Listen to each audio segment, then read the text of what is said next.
97 میں جنید جمشید کو مجھے ایک نوجوان ملانے لایا کہ یہ ایک پاکستانی گلوکار ہے، وہ ملانا ہے۔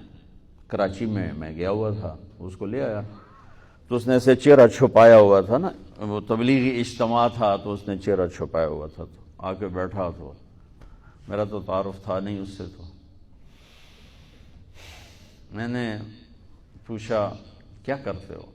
کہا جی میرا میوزک سے تعلق ہے۔ میں نے کہا کیا گاتے ہو بجاتے ہو؟ کہا میں گاتا ہوں۔ کہا یہ دل دل پاکستان میں نے گایا ہے۔ بات چیت ہوتی رہی، اس نے مجھ سے ایک سوال کیا، کہنے لگا ایک سوال کروں؟ میں کہا بولو۔ کہ ایک پاکستانی نوجوان جس گلیمر کو خوابوں میں دیکھتا ہے وہ فزیکلی میرے پاس ہے، لیکن میں بے سکون ہوں، میری یہ جگہ خالی ہے، میری یہ جگہ خالی ہے، یہاں اندھیرا ہے، مجھے لگتا ہے کہ میرا کوئی ساحل نہیں، میری کوئی منزل نہیں، ایسا کیوں ہے؟ میری تو ہر خواہش پوری ہے، ایسا کیوں ہے؟ میں نے کہا تو آسان سی بات ہے، تمہیں درد یہاں ہے، تم دوا یہاں لگا رہے ہو، ٹھیک ہے؟ یہاں درد نہیں، وہاں دوا، یہاں درد ہے، یہاں دوا کوئی نہیں۔ یہ اندھیرا تمہاری روح میں ہے، جسم میں نہیں ہے۔ تم اسے 5 سٹار ہوٹلوں میں اور میوزک میں اور گلیمر میں ڈھونڈ رہے ہو، اور اسے چاہیے اللہ اس کے رسول کا تعلق۔ کہنے لگا کیا کروں؟ میں نے کہا 3 دن تبلیغ میں جانا شروع کرو۔ اللہ نے اس کے دل میں بات ڈال دی، انہیں جانا شروع کر دیا۔ یہ 97 کی بات، اور 2001 میں وہ 4 مہینے کے لیے نکل گیا۔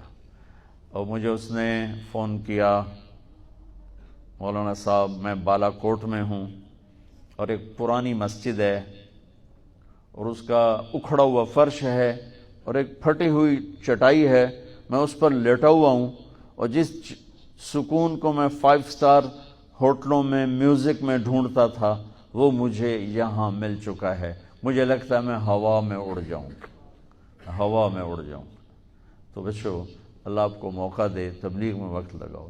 آپ جوان کٹھے رہتے، لڑکے لڑکیاں کٹھے پڑھتے ہو، اپنی نظر کا پردہ ضرور رکھو۔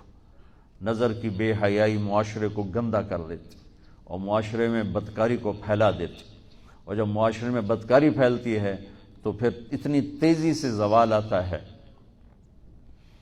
کہ اس کو دنیا کی کوئی طاقت روک نہیں سکتی۔ اپنے درمیان ایک حد فاصل رکھو، اتنا ہی کہہ سکتا ہوں۔ اور آپس میں کوئی کسی سے لڑائی جھگڑا ہے، صلح کرو، لڑکے نہ رہو، صلح سے رہو، محبت سے رہو، صفائی سے رہو۔ آتے جاتے نظروں کو جھکانا سیکھو۔ نظر جھکنا سیکھ گئے تو دنیا کی کوئی طاقت گمراہ نہیں کر سکتی۔ نظر اٹھ گئی تو پھر اللہ حفاظت فرمائے، بہت خطرات میں انسان چلا جاتا۔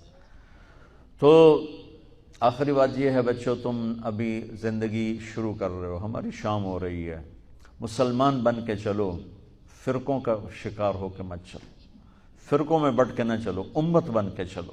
اپنی پہچان امت کراؤ کہ ہم امت مسلمہ ہیں، باقی ساری پہچانیں ہماری لڑائی جھگڑے والی ہیں، ہماری ایک پہچان ہے مسلم، مومن، امت۔ یہ اپنی پہچان بناؤ، یہ اپنی پہچان بناؤ، یہ اپنی پہچان بناؤ۔ یہ تب ہوگا جب تم قرآن پڑھو گے، سیرت پڑھو گے۔ قرآن پڑھو، سیرت پڑھو، قرآن پڑھو، سیرت پڑھو، تو تمہارے اوپر خود ہی کھلتی چلی جائے گی بات کہ ہم نے زندگی کیسے گزارنی ہے۔ اللہ آپ کا مستقبل اچھا کرے۔